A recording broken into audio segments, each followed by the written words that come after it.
fait, j'ai créé Screenrunner il y a 4 ans, et avant j'avais passé 4 ans à BNP Paribas Audiovisuel, donc l'agence dédiée au cinéma et à la télévision de BNP Paribas, qui est actionnaire par ailleurs de Kofi Loisirs.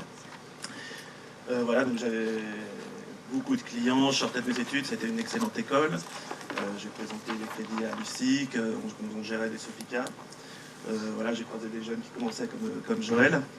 Et au bout d'un moment, voilà, j'avais fait un peu le tour et donc j'ai créé des sociétés de production. On a produit jusqu'ici 3 longs métrages, dont 2 documentaires. Le premier, c'était un film qui était à la quinzaine des réalisateurs en 2010, qui s'appelle Benda Bilili. Donc un film musical qui se tournait au Congo. Et l'année dernière, on a sorti 2 films. Un film de fiction qui s'appelle La Désintégration de Philippe Faucon, qui est sorti en février. Et un deuxième documentaire qui s'appelle Would You Have Sex with an Arab? Voilà, de Yolande Zoberman. Et là, on va vous présenter juste un peu pour un peu se divertir, la bande d'annonce, un teaser. Alors le son n'est pas très bon parce qu'il n'y a pas de montage son, pour le coup d'un documentaire télé qui s'appelle Africa Express. On a tourné ça en septembre, ça s'est passé dans le cadre des Olympiades culturelles, dans le cadre des Jeux Olympiques de Londres. Et en fait, c'est un train qui a fait le tour de l'Angleterre avec 80 musiciens à l'intérieur. La moitié était des Africains et la moitié des grosses stars anglaises. C'était un petit peu pour promouvoir tout ce qui est musique africaine. Voilà.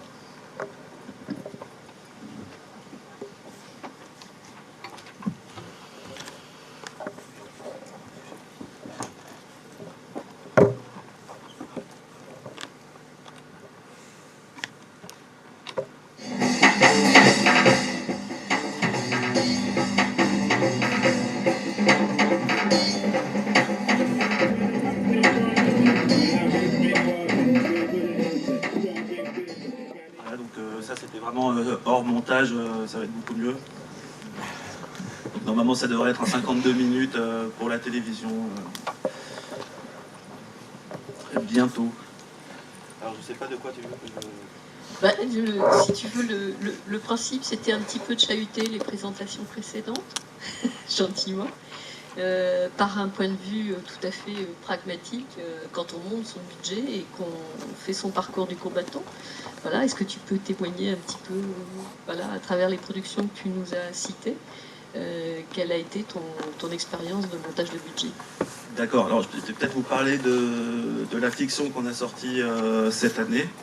Donc un film d'auteur qui s'appelle La Désintégration, donc l'histoire d'un jeune homme qui vit en banlieue à Lille, qui est issu de la diversité, comme on dit, et qui à la fin en fait va rencontrer un autre doctrineur et va commettre un attentat terroriste en Belgique contre le siège social, enfin le siège de l'OTAN.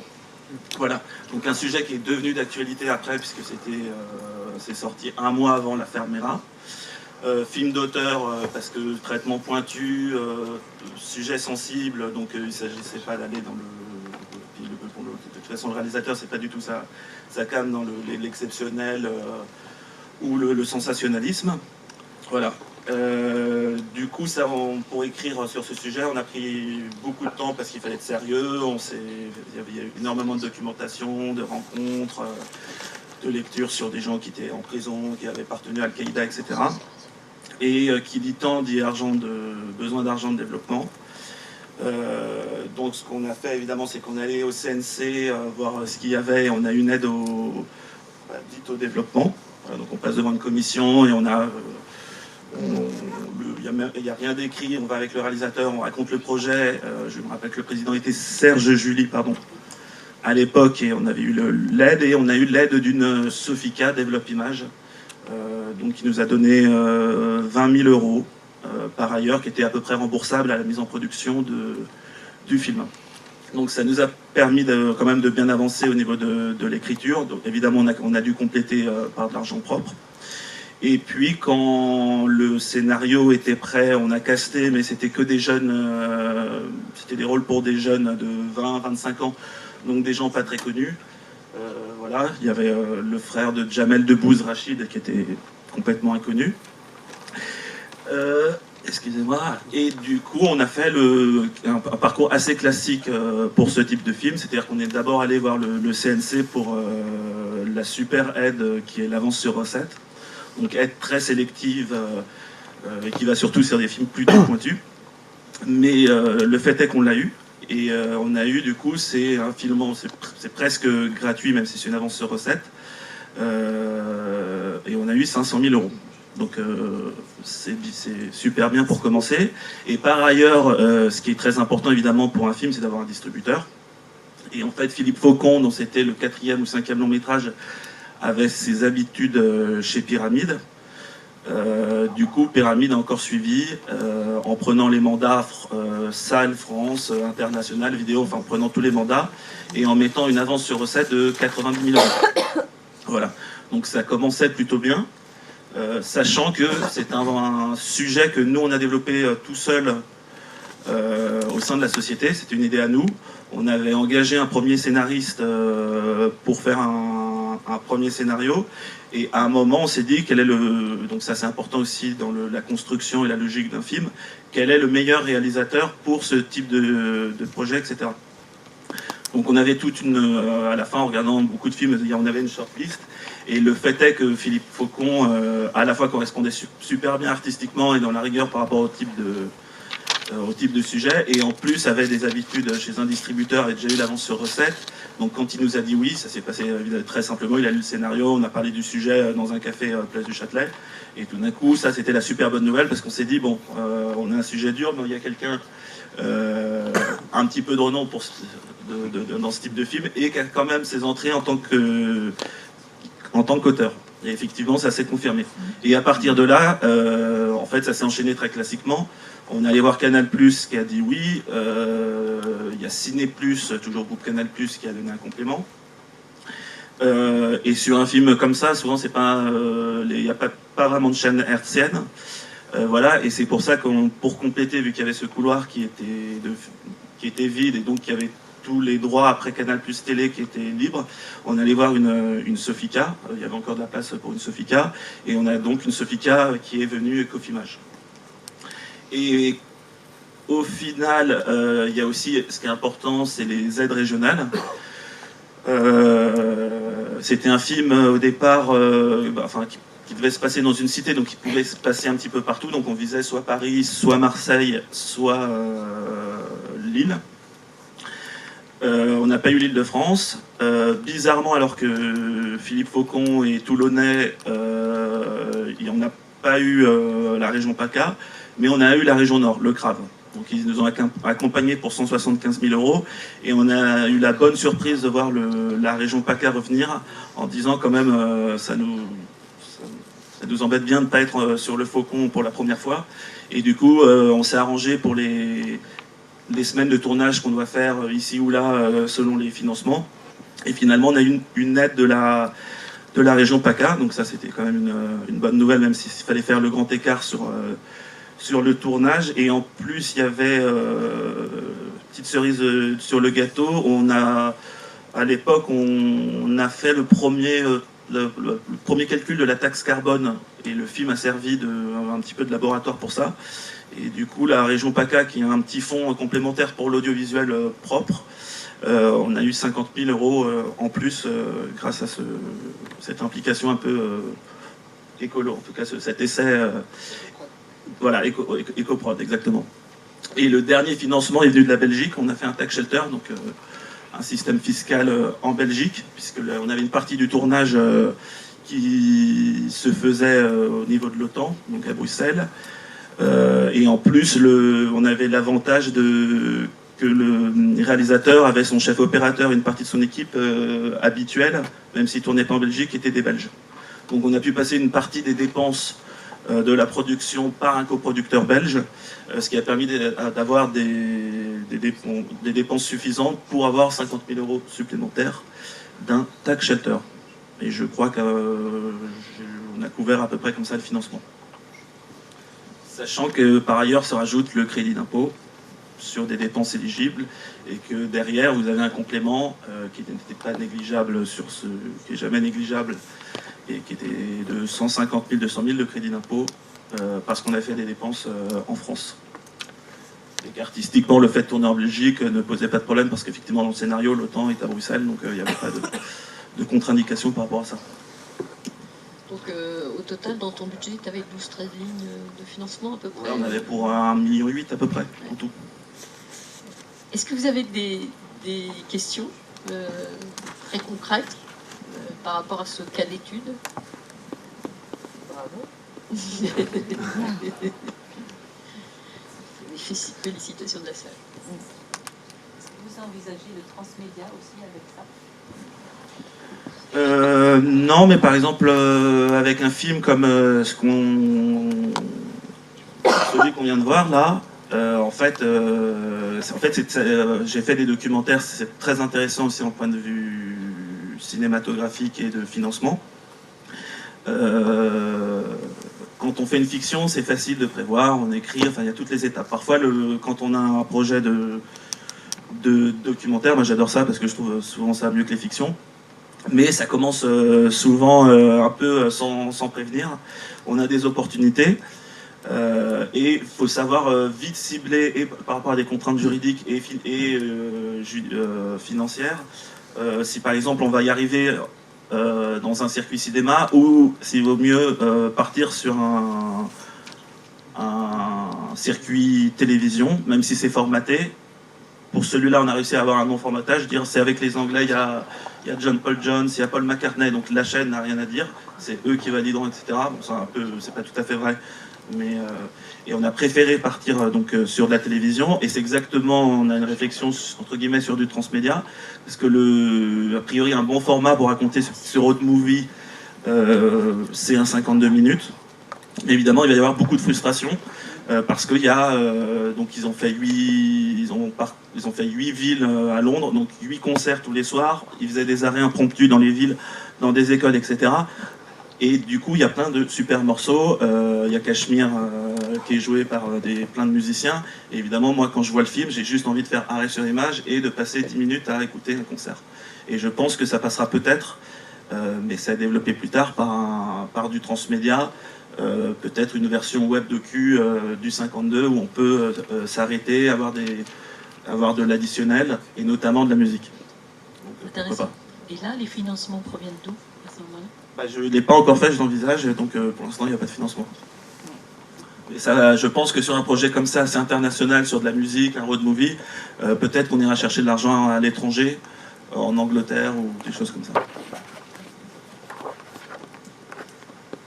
Je parlais fort, vous avez l'accord du... Attends, parce qu'on fait ça enregistrer. Bonjour, Véronique Paillet, Netcast Production. Vous n'avez pas parlé d'un accord de chaîne avant, vous aviez des accords de chaîne quand même pour votre documentaire ou pas? Alors celui-là, oui. D'accord. On l'a eu en 2 jours et on n'a pas forcément très bien négocié, mais on n'avait pas le temps de... D'accord. Voilà. Sinon, sur les 2 autres documentaires qui étaient cinéma, qui sont devenus cinéma, on est toujours parti avec rien. 0 en mettant notre argent. Parce que c'est parti comme ça, parce qu'il y avait une urgence ou une nécessité, ou que c'était trop long de trouver alors qu'il y avait une urgence de tournage, etc. Et qu'on ne savait finalement pas trop de nous-mêmes forcément où on allait. Le premier dont j'ai parlé, la Benda Bilili, qui était à la quinzaine, c'était 2 réals qui étaient un peu perdus, qui avaient filmé pendant 4 ans. On a entendu parler de cette histoire grâce à un ami qui était allé chez un coiffeur qui a fait un truc complètement improbable. On a appelé les réals. Ils étaient au Congo, donc ils n'ont pas rappelé. Un jour, ils ont rappelé. On a fait un rendez-vous. Il fallait qu'ils tournent. Ils devaient retourner au Congo parce qu'il y avait la sortie de l'album, etc. Donc on n'avait même pas eu le temps de toute façon d'aller voir quelqu'un. Donc il fallait continuer. Après, on allait voir des Sofika. Ça nous convenait. Voilà, il y avait Cannes en fait en perspective, mais on n'avait pas encore la réponse. Il y avait Canal en perspective, on n'avait pas encore la réponse. Et on était dans un moment un peu charnière où il manquait vraiment de l'argent, notamment si on était à Cannes, pour pas perdre de temps. Et donc on aurait pu attendre et pas avoir besoin d'argent tout de suite, mais en même temps, si on n'investissait pas maintenant, on risquait d'être en retard.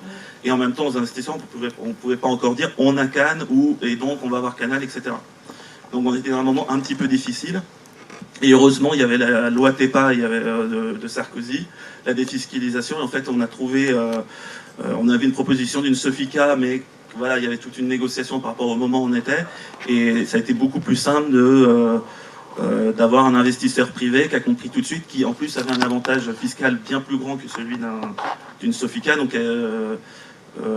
évidemment la Sofica était plus dure par rapport à ses propres investisseurs, alors que lui, finalement, l'avantage fiscal même lui allait très bien. Et effectivement, du coup, il a fait le pont et après, en fait, on a eu la bonne surprise de Cannes et du coup, en une semaine, tout est rentré, mais alors d'un truc de... Pardon, ça laisse assez pour toi, même si on était très contents. Mais... je ne sais pas si c'est indiscret, mais sur quel genre de somme vous avancez justement? C'était quoi la première somme? C'est juste je suis curieuse par rapport à votre histoire. On a avancé, au départ on avait dit 35 et on a déterminé à 45-50. D'accord. Et, voilà. Et après, il y a eu cet investisseur qui a remis 75, je crois. Oui, puisque c'est ce qui pouvait défiscaliser au maximum, il devait investir cette somme pour défiscaliser. Et voilà, ça nous a permis de faire le pont avec un tournage tout l'été et un début de post-prod, de montage, etc. Okay. Merci.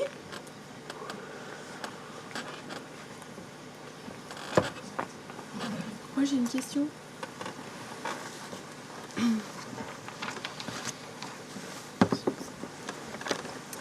Bonjour, Marie-Mère Estradier. J'ai une question par rapport à ce que vous disiez là. Vous avez eu en fait pas tout de suite une Sofica, mais un investisseur privé. Un investisseur privé peut financer et défiscaliser sur une boîte de une société de production du visuel. Oui, parce qu'il y a tous les fonds ISF, ce qu'on appelle les fonds ISF cinéma.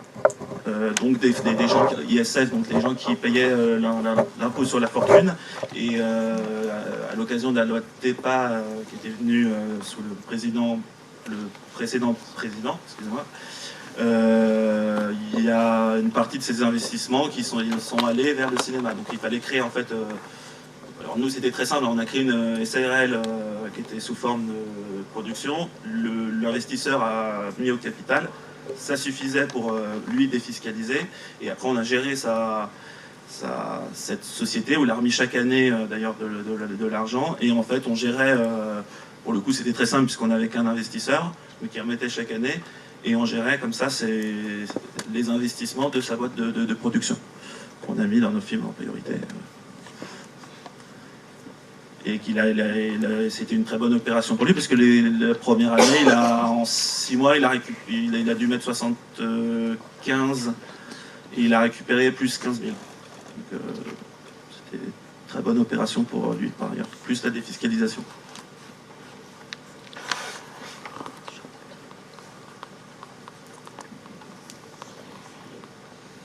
Il semblerait qu'il n'y ait plus de questions.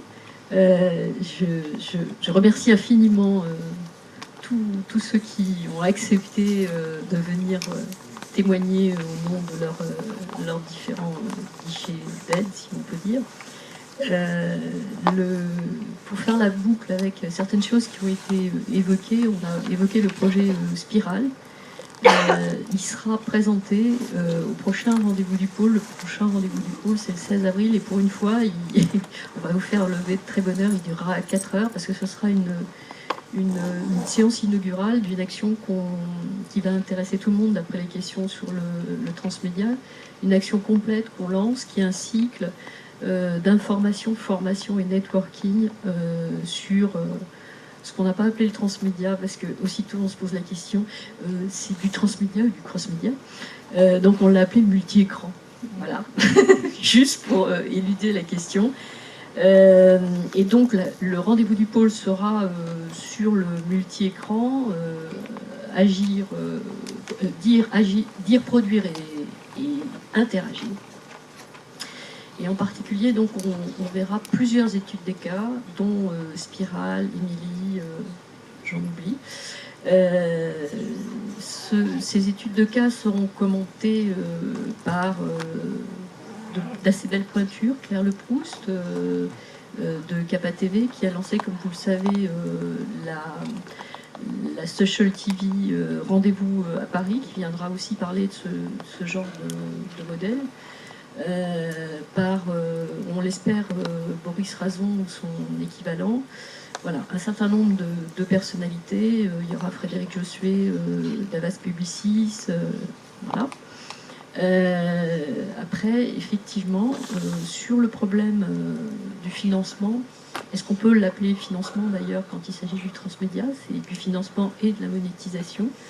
Il y aura un workshop entièrement consacré à ça, qui durera 4 heures, qui fera effectivement, comme le disait Nathalie, à la fois le répertoire des aides publiques, c'est assez vite fait, elles sont assez minces, mais surtout qui expertisera des modèles économiques comme le brand content, le crowdfunding, etc.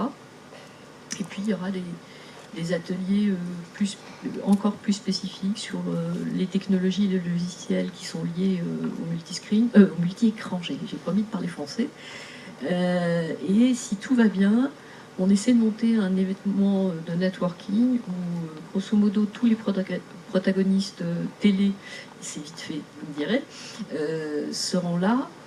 Et on invitera une des pointures du laboratoire d'Annenberg. Vous savez qu'il y a quelques spots dans le monde qui sont beaucoup plus avancés que nous sur le transmédia, en particulier là où Henry Jenkins a lancé cette notion de transmédia, et donc c'est le laboratoire d'Annenberg de l'université de South California. Si on y arrive, ce sera merveilleux. Et en préalable à tout ça, on a lancé, et c'est en ligne jusqu'au 2 avril, une action laboratoire où vous pouvez proposer vos projets transmédia ou multi-écran. Il y aura un jury d'excellent niveau, à peu près du même niveau que ceux que je vous ai cités, et 8 lauréats se verront coachés par ces personnalités pendant 2 mois. Donc à la fois ils bénéficieront d'une aide au développement sur les aspects les plus innovants de leur projet, mais évidemment ça leur constituera surtout, avec les 8 coachs, un vrai réseau. Et en matière de transmédia, il faut dès aujourd'hui être dans le réseau. Voilà, c'est ce que je voulais vous dire pour terminer ce rendez-vous. Et encore merci d'être venu. Merci.